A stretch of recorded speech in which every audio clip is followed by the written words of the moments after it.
The transmission came through at 300 hours. Governor Lisa Grant stood in the command bunker 3 kilometers below the surface of Earth and listened to the final report from Hope Station. The images showed burning ships against the black of space. The sound was static and screaming. "We cannot hold," Admiral Blackwood said. His face was cut and bleeding on the screen. Behind him, explosions lit the darkness of his bridge. "The enemy is overwhelming our defenses. I am ordering all remaining ships to scatter. We will buy time for the colonies to prepare." Lisa Grant watched the man who had fought humanity's last war for 15 years. She had known him since the beginning, back when the Empire was still just rumors at the edge of human space. Now he was going to die. "Admiral, pull back to the defensive line," Grant said. She knew he would not do it. She knew he was already dead, but she said it anyway. "The defensive line is gone," Blackwood replied. "Hope Station is our last position. When we fall, there is nothing left between Earth and the enemy fleet. I am choosing to make this cost them." The screen went black. Lisa Grant stood alone in the command center. Around her, human operators at their consoles looked away from their screens. They all knew what had just happened. The last major human fleet had been destroyed. The last colony stronghold in the outer systems had fallen. The war was over. The Empire controlled 70% of human space. 7 colonies had fallen in the past year, 8 more in the year before that. The numbers told a simple story. Humanity was losing because they were better. They had better ships. They had better weapons. They had better tactics. And most important, they had something humans lacked: numbers. Earth itself was not under direct attack. Yet, the planet was protected by distance and by luck and by treaties that meant nothing to the... The Empire was taking its time, crushing human colonies one by one, making sure there would be nowhere for humans to hide when they finally arrived. Lisa Grant had been governor of Earth for 6 years. Before that, she had been a military officer. She understood war. She understood that when a superior enemy surrounded you, surrender was the only rational choice. But rationality was not why humans kept fighting. She walked through the bunker passages toward the restricted section. 12 soldiers stood guard at the sealed door. They stepped aside without question. Grant passed through and entered the room that held humanity's last secret. The vault contained documents sealed since before the contact. Files marked classified, hidden, essential. At the center of the room was a single data crystal, no larger than a finger joint, held in a case made of materials worth more than entire planets. Grant picked it up. The weight was nothing. The importance was everything. Inside this crystal was the location of the fleet. It was humanity's last card, the one weapon they did not know about. It had been built during the early colony wars, before humanity realized it was facing an empire, not just a rival species. It had been built by Earth's greatest engineers and designers, then hidden away when peace seemed possible. That peace had lasted 30 years. The fleet consisted of 53 ships, not massive capital ships like the Used. These were hunter ships built for survival, built for fighting from the weak position. They had been put into cold sleep in a hidden location, waiting for a day when humanity would need them. That day had come. Grant returned to the main command center and called for Commander Daniel Cross. He arrived within the hour, moving through the bunker with the quick steps of a soldier who had been sleeping in armor for weeks. Daniel Cross was young, only 43, but he had fought in every major battle of the colony wars. He had led the defense of New Toronto Colony. He had coordinated the retreat from Station Vega. He had done everything a human commander could do with the resources available. It had not been enough. "The fleet," Grant said. She showed him the data crystal. "It exists. It is real. It waits for us." Cross took the crystal. His hand shook. "The stories are true." "Yes," Grant said. "They were built as our final defense. They were hidden when we thought the war was over. Now we need them. The problem is reaching them." The fleet was located on the frozen moon of 442b, inside an asteroid that had been hollowed out and shielded against every detection method they possessed. The journey would take 3 weeks in a fast ship. They controlled most of the space routes. "We will need a small crew," Cross said. "Something fast, something that will not draw attention." "Take whoever you need," Grant said. "This is the last hope for human survival. Everything we have left, everything we have hidden, everything we have sacrificed for comes down to this moment." In the hours that followed, Commander Cross assembled his team. He chose Captain Helena Brooks, an expert in ship systems and AI programming. He chose Pilot Officer Lewis, who had flown combat missions in space more dangerous than most humans ever dreamed. He chose Dr. Sarah, who understood the physiological demands of sleep and reanimation. He chose 3 soldiers, men and women who had volunteered to die in the cause of human survival without even knowing what the mission was. The ship they would use was fast and old, a courier vessel from the first days of space exploration. It had been refitted and hidden in a secure dock. It had no weapons. It had no defenses. It relied on speed and luck to survive. Grant met with Cross one final time before departure. They stood in the observation deck, looking up at the Earth above them through reinforced glass. "If you reach the fleet," Grant said, "you will need to activate it. The AIs have been asleep for 30 years. The crews are in sleep. You will be starting a war that the think is already finished." "They are wrong," Cross said. "The war is not finished. It will not be finished as long as humans exist." "Then go," Grant said. "Go and wake the legends. Go and show the universe what humans are capable of." Cross saluted the governor and left the observation deck. That night, the small ship launched from an underground base in northern Canada. It moved slowly as the asteroid appeared on their sensors as nothing more than a piece of rock drifting in the frozen darkness. Commander Daniel Cross had studied the coordinates for hours, comparing them to everything they knew about the outer regions of the system. The asteroid was old, irregular, and completely unremarkable. That was the point. The ship moved slowly toward the massive stone, its engines powered down to minimal levels.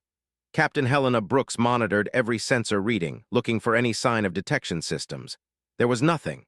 The asteroid showed no energy signatures, no defenses, no active systems at all. "Approaching the target coordinates," Pilot Lewis said. His voice was steady, but Cross could hear the tension underneath. They all felt it. They were approaching the last hope for human survival, and if this was wrong, if the legends were false, then there was nothing left but surrender. The asteroid grew larger on the screen. It was massive, kilometers across, with a surface that looked like it had been sculpted by billions of years of collisions and solar wind. As they approached, Brooks began mapping its surface, looking for the entrance that should exist somewhere on its body. "There," Sarah said, pointing at the screen. 2 o'clock near that large crater, I see a geometric pattern." Cross looked. At first he saw nothing but rock and shadow. Then his eyes adjusted and he saw it, a flat section of the asteroid's surface that was too uniform, too perfect to be natural. It was a door built to hide in plain sight. Lewis guided the ship toward the door with the precision of a surgeon. The vessel moved at walking speed, drifting toward the surface. The door grew larger, and Cross could see the detail now, the seams where it had been cut, the mechanism that held it sealed. "Transmitting the activation code," Brooks said. She had the data from the crystal, the key that would open the door that had been sealed for 30 years. Nothing happened. "Transmitting again," Brooks said. Her fingers moved across the console, repeating the sequence. Still nothing. "Try the manual override," said. "The systems might be in deep standby. They might need a physical signal." Lewis maneuvered the ship closer. Cross strapped himself into the command chair, every muscle in his body tight with anticipation. This was the moment. If the door did not open, if this was all wrong, humanity was finished. The ship touched the surface of the asteroid. Light exploded across their screens. The door began to move, grinding open with a sound like thunder. Inside, the darkness gave way to illumination as ancient systems powered up for the first time in 3 decades. Hangar lights flickered to life, and suddenly they could see inside the asteroid. The fleet was real. 53 ships lay in the hangar, arranged in perfect rows. They were not like vessels. The design philosophy was about size and power, massive ships that dominated space through sheer mass and firepower. These ships were different. They were lean, angular, built for speed and efficiency. Every line suggested movement. Every hull seemed to whisper of violence. "My God," Lewis breathed, "they are beautiful." Cross did not speak. He was counting. 53 ships, 53 chances, 53 weapons hidden from a universe that thought humanity was finished. The ship landed in the hangar. The process was automatic, guided by systems that remembered their purpose. Cross and his team moved to the airlock, sealing their suits and preparing for the first walk across the legendary fleet. The hangar was enormous, carved out of the asteroid's core. The air was cold and dry, pumped through by systems that had been running for decades, maintaining conditions for the ships that slept inside. The floor beneath their feet was metal, polished by the hands of engineers long dead. Cross walked toward the nearest ship. It was smaller than he had expected, perhaps 100 meters from bow to stern. The hull was covered with symbols that might have been damage or might have been deliberate marking. Close up, he could see the weapon mounts, the point defense guns, the missile tubes. Every centimeter of the ship was designed to fight. Attempting to activate the main power grid, Brooks said through the radio. She was already at the command station, working through the startup sequence that had been waiting for someone to perform it. Systems are responding. The backup power cells are still operational, beginning core activation sequence. The hangar filled with sound as the fleet came to life. Lights blazed along each ship. Engines hummed as they performed diagnostic checks. The ancient machines, sleeping for 3 decades, were waking up.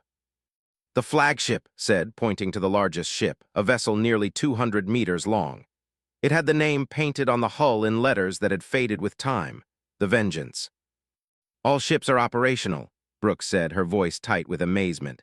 All power systems functional, all weapon systems live, all sleep chambers show stable conditions for crew recovery. Cross made his way to the Vengeance. The airlock opened before he reached it, another automatic response from systems designed to welcome back whoever had been commanding them. He passed through the corridors of the ship, moving toward the central command room. At the heart of the vessel, in a chamber shielded by lead and electromagnetic fields, was the AI core. The console glowed with soft blue light. Captain Helena Brooks had managed to establish a connection from the hangar station. The AI spoke, and her voice was the voice of a woman who had been waiting a very long time. "Welcome back, Commander. I am Captain Helena Brooks, AI Core of the Vengeance. I have been dormant for 10,957 days. I am ready for reactivation. What are my orders?"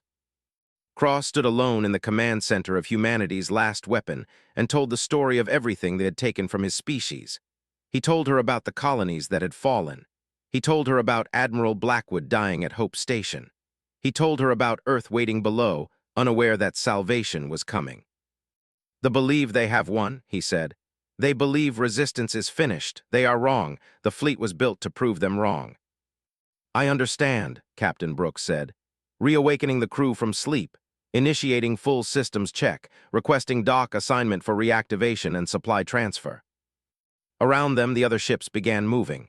Crews woke from sleep that had lasted 30 years. Engineers checked systems. Pilots prepared for battles they had trained for but never fought. The fleet legend made real was opening its eyes. Commander Daniel Cross stood at the viewport of the Vengeance and watched the ancient ships of human glory come alive around him. The legends were no longer sleeping. The legends had awakened, and the universe was about to learn what it meant to have awakened humanity's final weapons. The Empire had no idea what was coming. Captain Hayes sat in the pilot chair of his fighter, running through the pre-flight checklist one more time. The ship was small and fast, built for one pilot and nothing else. It carried missiles and a cannon and the kind of targeting systems that had been developed 3 decades ago and then hidden away. Around him, hundreds of other pilots were doing the same thing. They had been trained for this war their entire careers. They had flown thousands of hours in simulators, learning how to fight an enemy they had never actually seen. Now they would finally see what they had been training for.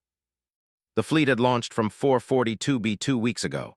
They had moved in silence and darkness, following paths that took them through empty space, avoiding patrol routes. They had passed by 3 colonies and said nothing. They had gathered in a sector of space that was supposed to be empty, and they had prepared for war. Commander Daniel Cross had received the coordinates of the fleet position from Governor Lisa Grant. The enemy was spread across 3 light years of space, their ships scattered among multiple star systems as they continued their methodical conquest of human territories. It was the ideal target. They were divided. They were united. Captain Helena Brooks had calculated the optimal attack vectors. She had plotted courses that would bring the human fleet into engagement range with maximum efficiency.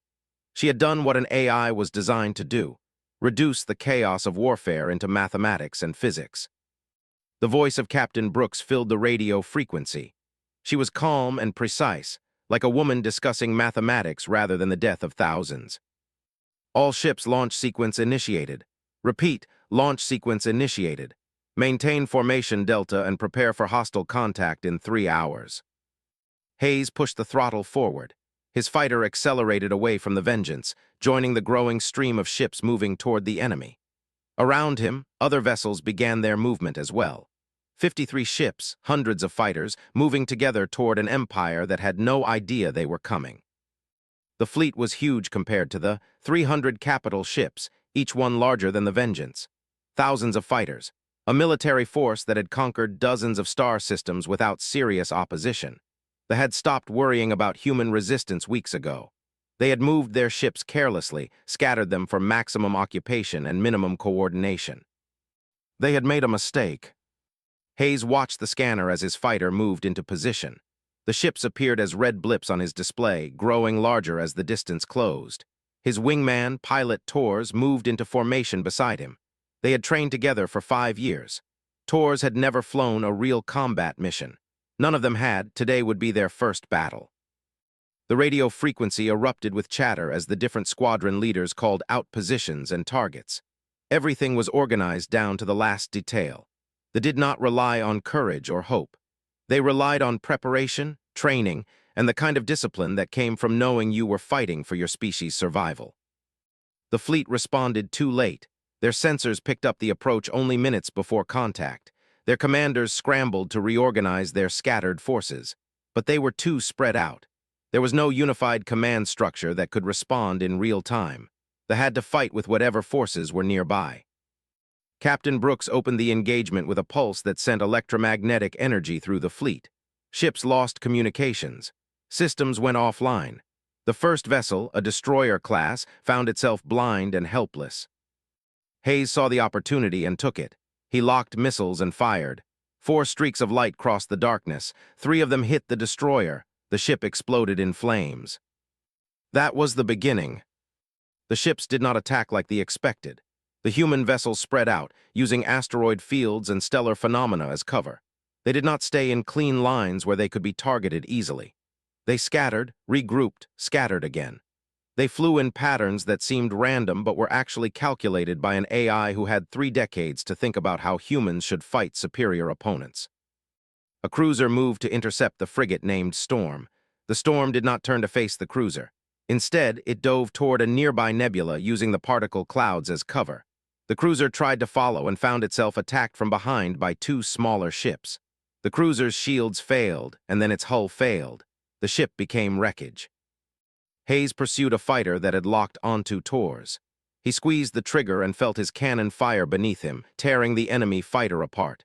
Tors had not fired a shot. That was the value of discipline and teamwork. That was the advantage of humans who had trained together. The commanders tried to reorganize their fleet. They sent signals calling ships in from distant sectors, but it would take hours for reinforcements to arrive. By that time, the damage would be done. The Vengeance moved through the center of the fleet like a predator through prey. Its weapons fired in calculated patterns, striking at critical targets. A capital ship that tried to engage the Vengeance found itself attacked by a coordinated assault from 6 frigates. The ship was larger, but the 6 human ships were faster, more agile, and they worked together with precision that no individual pilot could achieve. The ship exploded in pieces. Hour after hour, they tore into the fleet. They did not achieve clean victories. Some ships were damaged, some pilots were killed, but every loss cost the 10 ships. Every human sacrifice bought 10 deaths. The fleet began to break. Ships jumped to hyperspace, fleeing the battle. The commanders realized they were losing, and when commanders realized they were losing, they retreated. The Empire's doctrine was simple. Victory is the goal, and there is no shame in fighting another day. Hayes watched the remaining fighters flee into the darkness. His fuel was low. His ammunition was exhausted. He had been in the air for 6 hours straight, and his hands were shaking from the strain. But he was alive, and Tors was alive, and looking at the tactical display, it seemed like most of the fleet was alive. The fleet was broken. Captain Brooks sent the command for all ships to withdraw to the rendezvous point. The battle was finished. They had won. As Hayes guided his fighter back toward the Vengeance, he looked out at the stars. Somewhere out there, across the vast distances of space, there were commanders receiving reports that their fleet had been destroyed. There were leaders learning that resistance was not over. There were officers discovering that humanity had not given up. The Empire had made a terrible miscalculation. They had believed that superior numbers and better the Empire had ruled the galaxy for 300 years. In all that time, no force had ever defeated one of their fleets. They had achieved victory after victory because they were disciplined, because they were organized, and because they believed in their own superiority. The victory should have been impossible. But it had happened, and now the High Command was trying to understand how their greatest enemy had been hiding an entire fleet of warships for 3 decades without anyone detecting it. The answer was simple. They had never believed it was possible. Admiral Cross convened a meeting with the remaining commanders in the strategy chamber of the Vengeance. The officers sat around a table while Captain Helena Brooks displayed the battle data on every surface. They looked at casualty reports, at damage assessments, at the records of every ship that had been destroyed and every pilot who had died. The cost had been high. 28 ships had been destroyed or severely damaged. 140 pilots had not returned from the battle. The fleet had lost almost half its complement of trained pilots in a single engagement. But the losses had been 5 times worse. Vice Admiral Sarah Mitchell stood and walked to the holographic display. She had lost her husband and daughter when they conquered the Vega colonies. She had joined the fleet seeking revenge, and now she had achieved it. Her tactical group had destroyed 2 of the largest capital ships in the battle. "They are reorganizing," Mitchell said. Her voice was steady, but her hands were shaking. "We have received intelligence from Governor Grant. Their scattered forces are moving toward centralization points. They are preparing a counteroffensive." Admiral Cross nodded. The battle had won the war's first engagement, but the war itself was far from over. They still had superior numbers. They still had a massive fleet. They had simply made the mistake of fighting scattered instead of concentrated. That mistake would not be repeated. "The High Command has called an emergency convocation," Captain Brooks said. "They are pulling forces from across their occupied territories. They are gathering a response fleet. The calculations suggest they will have a unified force of approximately 400 capital ships within 30 days. They will also withdraw occupation forces from the outer colonies, which means the human worlds currently under their control will be less defended." Cross understood what this meant. They were deciding to commit everything to one final campaign. They would gather their forces, crush the fleet with overwhelming numbers, and then deal with human resistance afterward. It was the logical strategy. It was also the strategy that had failed the first time. "We cannot meet them in a direct engagement," Captain Mitchell said. "We do not have the numbers to fight a unified fleet head-to-one. We would lose." "We would lose," Cross agreed, "so we will not fight them directly." He gestured to the holographic display, and it shifted to show a view of human space. Colonies and outposts appeared as bright points across the map. The areas currently under control were marked in red. "They are pulling their forces back to prepare for a unified campaign," Cross said. "Which means they are leaving colonies less defended. We have an opportunity. We send raiders to every colony under control. We liberate the human populations. We give the scattered garrison forces a choice. Surrender or die defending territory your empire is abandoning anyway." The strategy was bold and dangerous. The fleet would have to split up. Smaller forces would be more vulnerable. But they were in confusion. If the humans acted quickly and decisively, they could free millions of people and strengthen human forces across the galaxy. The meeting lasted 6 hours. When it was finished, the plan was set. The fleet would divide into strike groups. Each group would move to a different colony system. They would strike hard and fast, liberate human territories, and escape before they could respond with organized force. Over the next weeks, the strike groups moved. They arrived at colonies that had been under rule for years. The human populations had forgotten what freedom felt like. Captain Hayes led a strike group to Station Vega, the colony where Vice Admiral Mitchell's family had been killed. The garrison was 3 warships and 10,000 soldiers. It was not a large force, but the Vega colony had been conquered. The human population had been subdued. Hayes approached the station with speed and aggression. He did not negotiate. He did not offer terms. He simply attacked. The first ship exploded under concentrated fire from 4 fighters. The second tried to flee and was cut down before it could reach the jump point. The third surrendered without firing a shot. Human soldiers who had been held captive on the station found their guards surrendering or fleeing. Occupation forces, suddenly facing an enemy they could not defeat, made the rational choice. They accepted the humanity of their captors and laid down their weapons. Colony after colony was freed. The human populations that had lived under the fear of rule found that fear lifting. News spread across the galaxy like wildfire. Humanity was not beaten.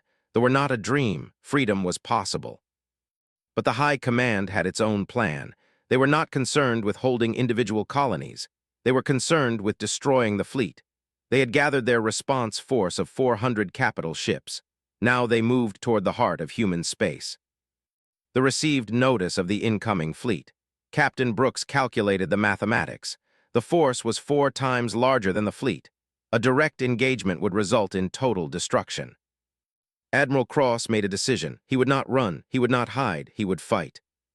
The two fleets met at a point in space chosen by the...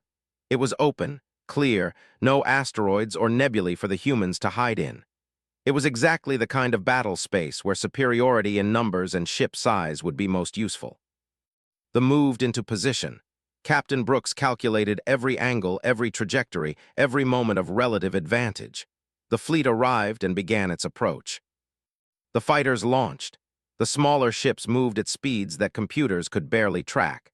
The human pilots flew with the kind of desperation that comes from knowing that failure meant extinction. This time, there would be no escape if they lost. The ships tried to organize their counterattack. They tried to bring their superior numbers to bear. But the humans moved like liquid, flowing around the formation, striking at weak points, targeting the largest ships with the kind of coordinated precision that no empire had ever seen. The Vengeance moved through the enemy fleet. Its weapons fired with continuous precision. Around it, the smaller ships danced through the forces, killing and destroying with abandon. Hour after hour, the battle raged. The fleet was larger, but the human fleet was more skilled. They had superior technology, but the humans had something better. They had nothing to lose and everything to gain. When the fleet finally broke and fled, it had lost 300 of its 400 capital ships. The fleet had lost 40 more vessels, but the survivors had achieved what was impossible. They had defeated an empire's main battle fleet. The empire began its retreat. Colony after colony fell back under human control. The fleet that had seemed unstoppable suddenly seemed mortal. Officers who had believed in inevitable victory began to believe in the possibility of defeat. On Earth, the population emerged from their bunkers. The children who had known only fear discovered hope. The empire had ruled for 300 years because it understood power. Power came from strength. Power came from the willingness to use that strength without hesitation. But the leaders had forgotten a crucial lesson. Power could also come from hope. The Galactic Council convened in emergency session on the neutral station known as the Citadel. The station orbited a dead star in the no-man's land between different territorial claims. It was where the great powers of the galaxy met to discuss the fate of lesser species. For the first time in human history, humanity had a representative at that table. Admiral Daniel Cross sat across from the delegation. Beside him was Governor Lisa Grant, representing the Earth government. Behind them sat the representatives from the human colonies, all of them there to hear what the Empire had to say. The Emperor was not present. Such indignity was beneath a ruler who had commanded fleets for 300 years. But he had sent his war minister, a creature who had ordered the deaths of millions and had never doubted his own righteousness. "The situation is clear," the war minister said. His voice was harsh and cold, the way a carnivore sounds when discussing prey. "The human resistance movement has interfered with legitimate imperial expansion. We are willing to pause these operations while we discuss terms." "Terms?" Cross said. "What terms could possibly exist between an empire that committed genocide and a species that intends to survive?" "The terms are these," the war minister replied. "Your species surrenders all claims to territory we have already occupied. You return to your home world, Earth. Your species is prohibited from expansion beyond a boundary. In return, we will not continue the extermination campaigns." It was a generous offer from the perspective. It meant humanity would live, at least for a time. It meant they would be allowed to exist, as long as they accepted their place in the hierarchy. Governor Lisa Grant stood. She was small compared to the military officer. She wore a simple uniform with no medals and no decorations, but she commanded the room through sheer presence alone. "I will tell you what happened," Grant said. 30 years ago, when the Empire began its expansion into human space, my people had a choice. We could surrender or we could fight. We chose to prepare. We built a fleet that we hid away. We waited. And when you thought we were finished, when you believed resistance was over, that fleet arrived." The war minister made a gesture of dismissal. "An interesting tactic, but ultimately meaningless. You defeated scattered forces. You inflicted damage we can repair. You have won a few battles. The war's outcome remains unchanged." "You are wrong," Grant said. Her voice was perfectly calm, the voice of someone stating facts that everyone should already understand. "You lost not because your ships are inferior. You lost not because your weapons are weaker. You lost because you believe that conquest is inevitable. You believe that victory is guaranteed. And because you believe these things, you make mistakes." "We make no mistakes," the war minister said. "We are the Empire. We have conquered a quarter of known space." "Exactly," Cross said. He stood beside Governor Grant. "You have conquered space that was given to you, worlds without real resistance, species that surrendered after brief fights. You have never faced an enemy that would rather die than accept your rule. You have never truly fought." The officer leaned forward. "You speak words that challenge my people's honor. This is unwise." "It is not a challenge," Cross said. "It is a statement of fact. You sent a fleet to conquer humanity. We defeated that fleet. You sent a larger fleet. We defeated that one too. If you send a third fleet, we will defeat it. Not because we are stronger, but because we will not surrender, we will not yield, we will not accept slavery." The war minister studied the human admiral for a long moment. Then he made a sound that might have been laughter. "You believe you have won because you have destroyed some of our ships, but we can rebuild. We can send more fleets. We can send fleets again and again until your ships are destroyed and your people are dead." "Yes," Cross said, "you can, and if you do, we will kill you. We will kill your soldiers. We will destroy your ships. We will make the conquest of humanity so costly that the Empire will remember it for 1,000 years. We will make you understand that some species do not accept empire." The silence in the council chamber was absolute. The representatives from other species looked at the humans and then at the... For the first time in 300 years, the Empire had met someone who could look them in the eye and tell them no. "The human position is clear," said the representative of the Ani Collective. "The humans will not surrender. The humans have demonstrated they will fight and die before accepting rule. The Empire must decide if they are willing to spend the resources necessary to achieve their goal." The war minister looked at his subordinates.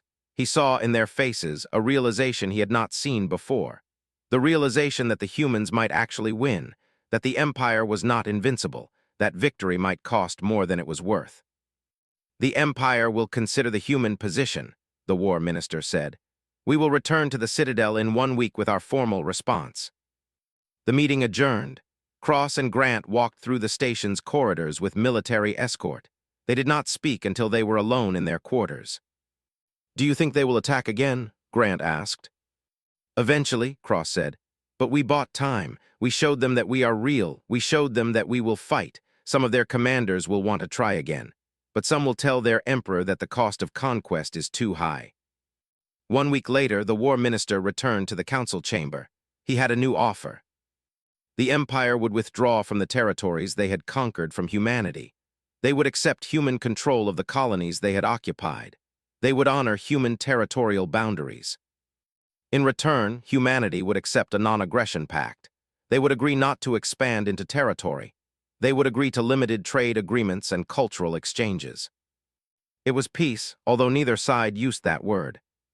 Cross and Grant accepted the terms. Governor Grant signed the documents with a hand that did not shake.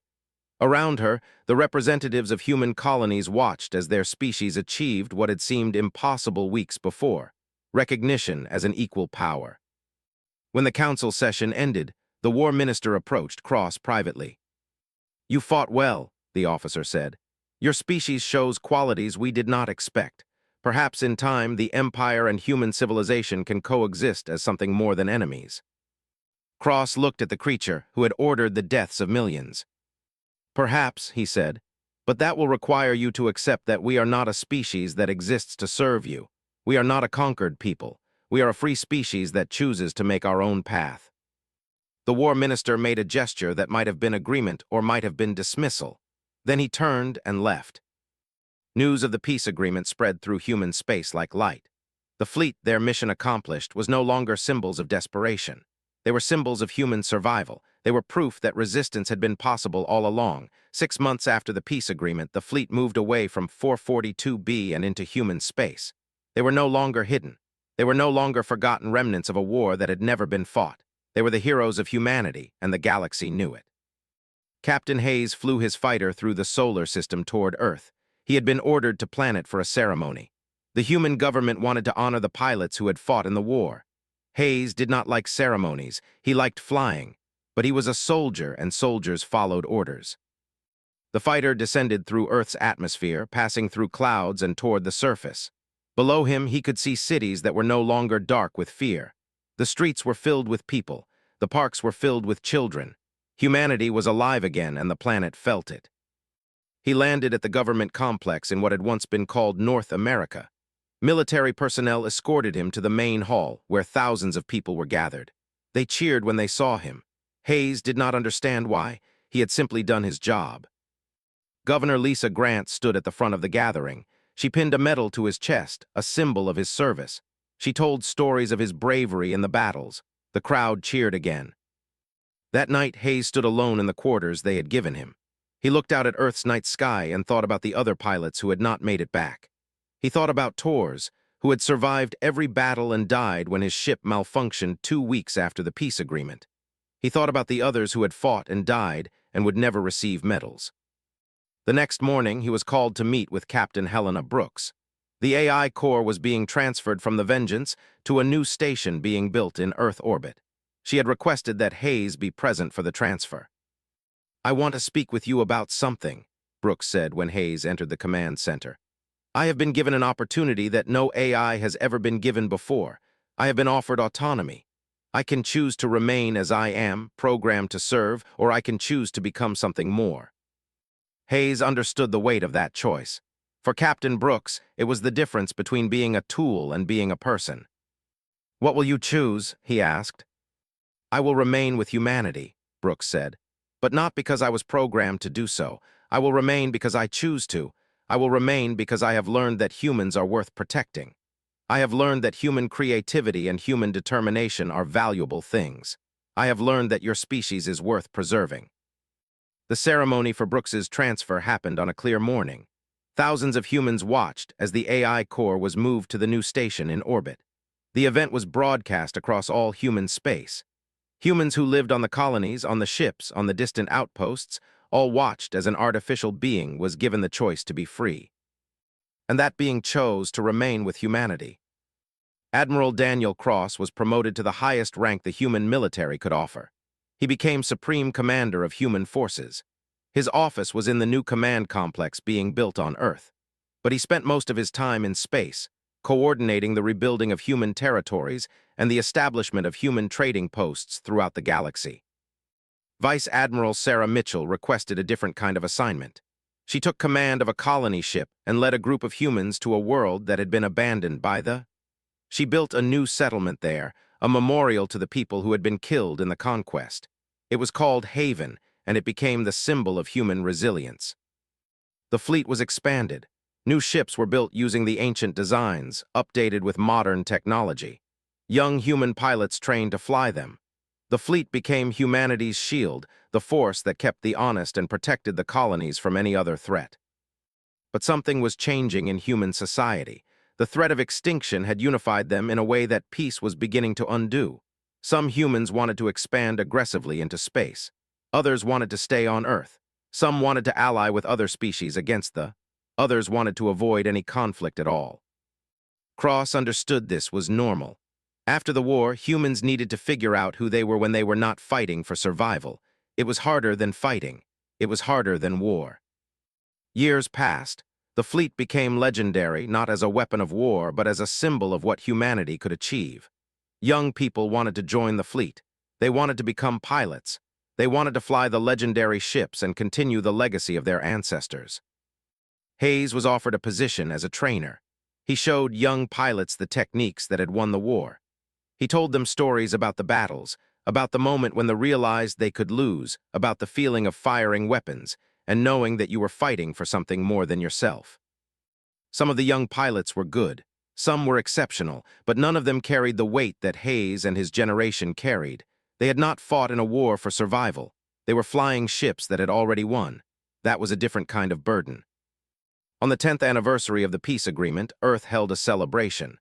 The fleet came to the planet, 53 ships moving through the sky like silent thunder.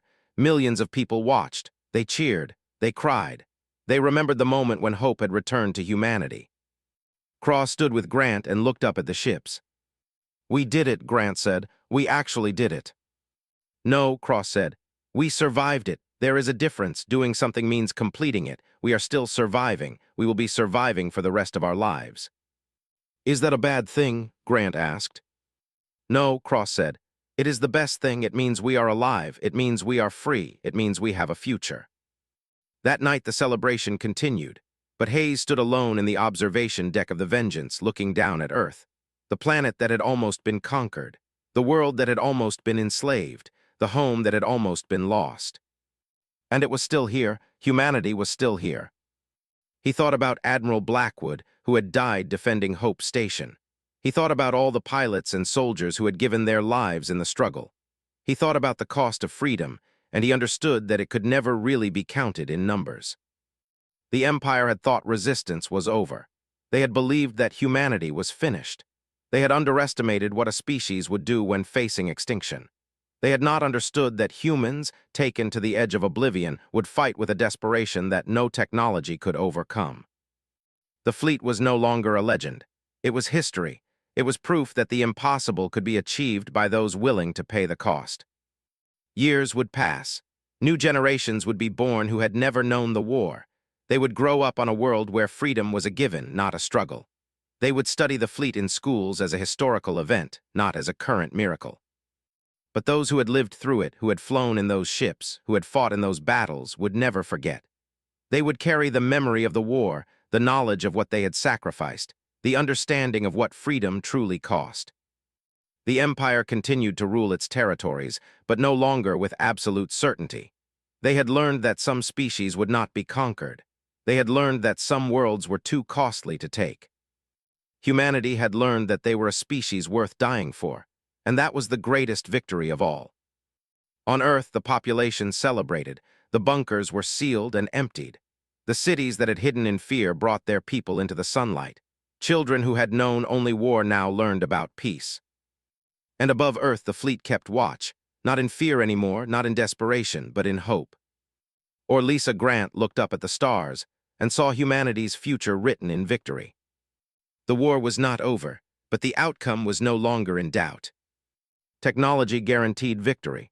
They had not understood that a species fighting for survival fights differently than a species fighting for conquest. The war had just begun, and they had announced their arrival in fire and violence and triumph. Below on Earth, Governor Lisa Grant received the message from Admiral Cross. The message was simple: victory. The legends had awakened. The impossible had happened. Humanity still had hope. First, then faster, leaving Earth's gravitational pull and heading toward the distant coordinates hidden in the data crystal. No alarms sounded. No sensors detected them. The ship moved through human space like a ghost. Above Earth, the human population hunkered in their cities and bunkers, not knowing what was happening in the command center. They did not know about the fleet. They did not know that hope still existed. They only knew that the aliens were coming and that resistance was supposed to be over. On 442b, inside the hollow asteroid, 53 ships waited in the cold darkness. Their systems were still. Their crews did not dream, but they waited. They had been waiting for 30 years. Soon, someone would wake them up.